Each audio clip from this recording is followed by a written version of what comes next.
Hey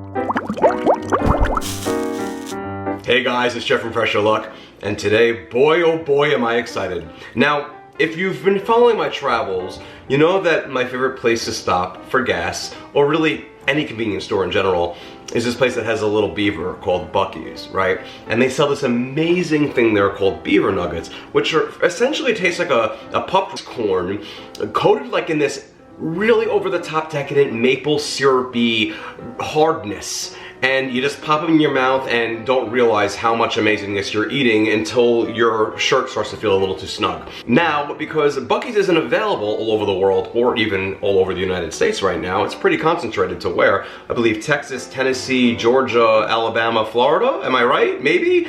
Maybe more are expanding? If they are, you're lucky. Like Buc-ee. Buc-ee lucky. Well, because they're not everywhere, I wanted to give you a rendition of my own. And I'm gonna call what we're gonna be making today Badger Brittle. Do you see this? Badger Brittle! Yeah, that's not fake. This is real. Look at this. Looks very, very thin from this side, and something else on this side. Ooh, here we go. No, I'm gonna show you how simple this is to make. All it takes is 6. I have my thumb up on this hand over here showing you an extra number. 6 ingredients to make this. It is so easy. You don't need a candy thermometer. So if you can't stop at a Buc-ees and get their amazing Beaver Nuggets, they are amazing, and as far as I know, you can't even get them online or in supermarkets right now. Well, why would you be able to get them in supermarkets? You have to go to Buc-ees. You're gonna be making the next best thing, which I am calling right now Badger Brittle, which we're gonna be able to crack up and break up, and it's gonna be amazing. Let's do it! So the first thing I wanna do is I wanna go to my oven and I wanna preheat it for 250 degrees. Now I want to take a very large baking pan, 15 by 21 if you can. You can find these on Amazon or wherever kitchen household items are nowadays. I feel like there are a few stores left, like Bed Bath & Beyond, Linens and things are gone. So Amazon will help you. 15 by 21 should fit most standard size ovens, by the way. It's basically the largest size it'll fit. And that's what we want here. I want to take some parchment paper and then put it on top of my baking pan like this. Leave some room on the edges because when we're done, you're gonna see what we're gonna do. And you can also create shadow puppets with my lighting situation. All right, set that aside for the time being. Now I wanna take a 10-ounce box of corn pops, or any rip-off brand of corn pops. You could even use a puffed corn cereal, but I prefer corn pops because they kind of give you a head start on the sweetness, all right? So if you can get corn pops or a knockoff brand, that's fine, or puffed corn is fine. Just use 10 ounces of it, all right? We're gonna add it to a large mixing bowl. And now we're gonna set that aside. Okay, so now I want to place a 4.5 to 5 quart saute pan. That's a skillet or frying pan with high-sided walls here on my stovetop, and I want to set the heat to medium-high. While the saute pan is heating, I want to add in 2 sticks or 1 cup of salted butter. I like to use salted for this instead of unsalted. A 1/2 cup of light corn syrup. You might need a little spatula here to get it all out. This stuff is pretty sticky. 1 cup of light brown sugar. Now, typically light and dark brown sugars to me are pretty interchangeable, but for the sake of the coloring of my Badger Brittle, I want to use light brown sugar here. 1 cup that's nice and tightly packed. As well as 2 tablespoons of a pure maple syrup. I got this from Costco. Now, as the butter begins to melt, we're going to take a whisk and we're going to just stir everything around and really give it a little bit of a jump start here to get everything melded into each other.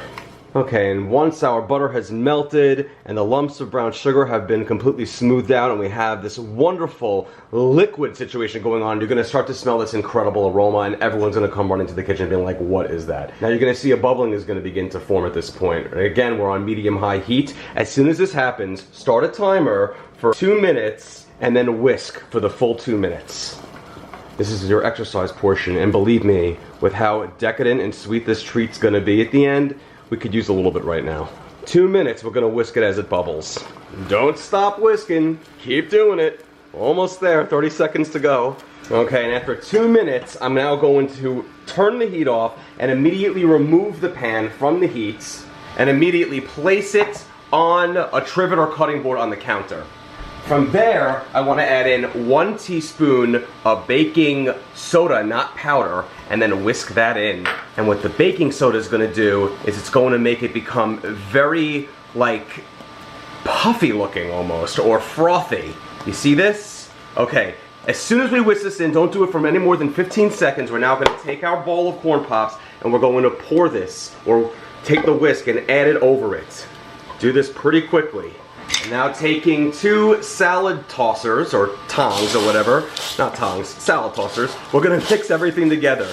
Get it in there real good. This is why we want a large mixing bowl. We want to be a little bit careful with it as we mix everything together, but really make sure all of the corn pops are fully coated with that mixture. We don't want to wait too long when we're doing this because it's going to start to harden up pretty quickly. Firm up, I should say. Alright, and once we're looking like this, we are good. Now, let's take that baking sheet and let's transfer our coated corn pops to it. Okay, and now what we want to do is we want to kind of smooth everything out so it's in one layer. Just take those mixing salad tossers that you just used, and then just kind of in one even layer, flatten it out on the parchment paper on the baking sheet. Doesn't have to be in a perfect even layer, but as close to one as possible.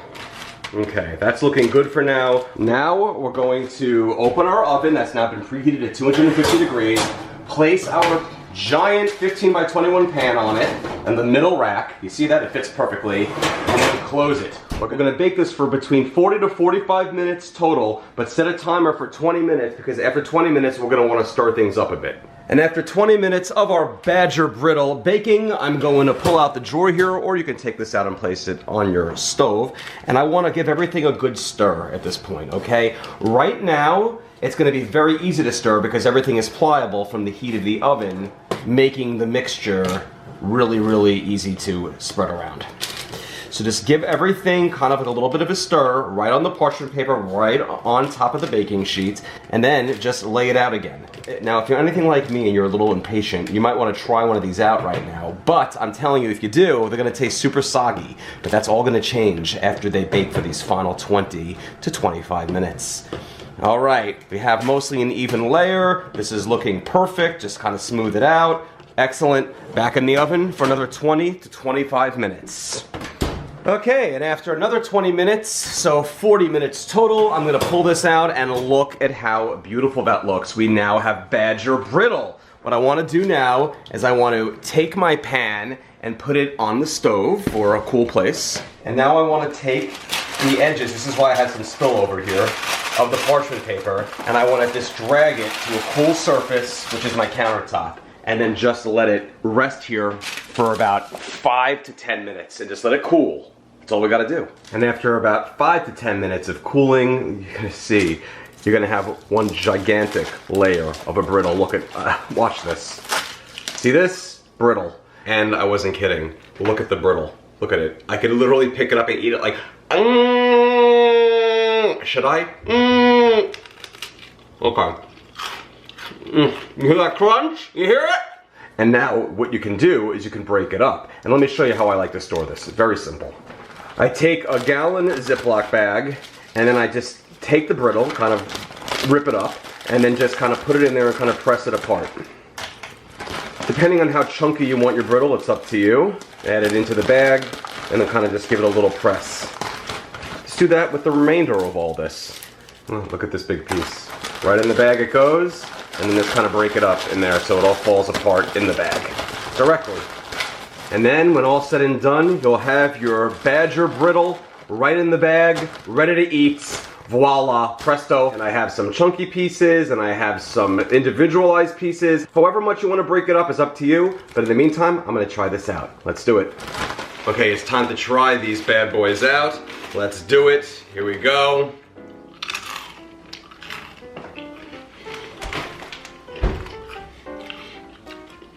It is all about that crunch.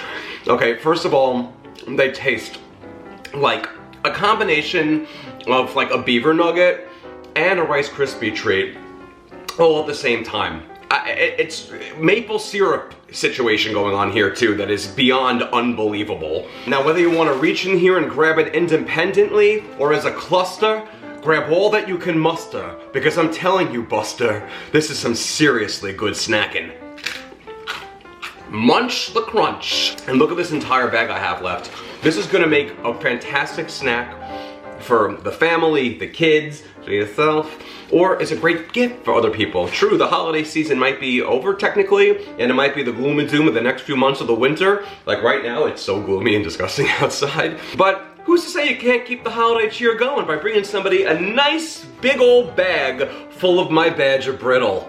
Feel free to serve this in a bowl and pour some milk over it. Or if you have some leftover eggnog right now, a little bit of the eggnog. It's gonna be amazing. Thank you so much again for watching, my friends. If you enjoy these super easy and super, I'd like to think, fun videos to show you that anybody can cook in the kitchen, because I'm just an amateur cook. I am nothing special or trained or fancy at all. In fact, look at how messy I am right now. My fingers are just like, Check out PressureLoveCooking.com because all my recipes live there. I originally started making recipes for the Instant Pot, and I have 4 acclaimed cookbooks that were all bestsellers, available anywhere books are sold, Amazon, Barnes & Noble, independent booksellers, you name it. And I have a new book coming out that has nothing to do with what I just made and nothing to do with the Instant Pot. It is called Pastabilities, and it's all pasta done the easiest way you know how. You'll never make your own pasta in this book. You'll just buy store-bought, and you're gonna make the most amazing, simple, yet gourmet tasting sauces. And we're gonna just use 1 pot to boil the pasta, 1 pan to make the sauce,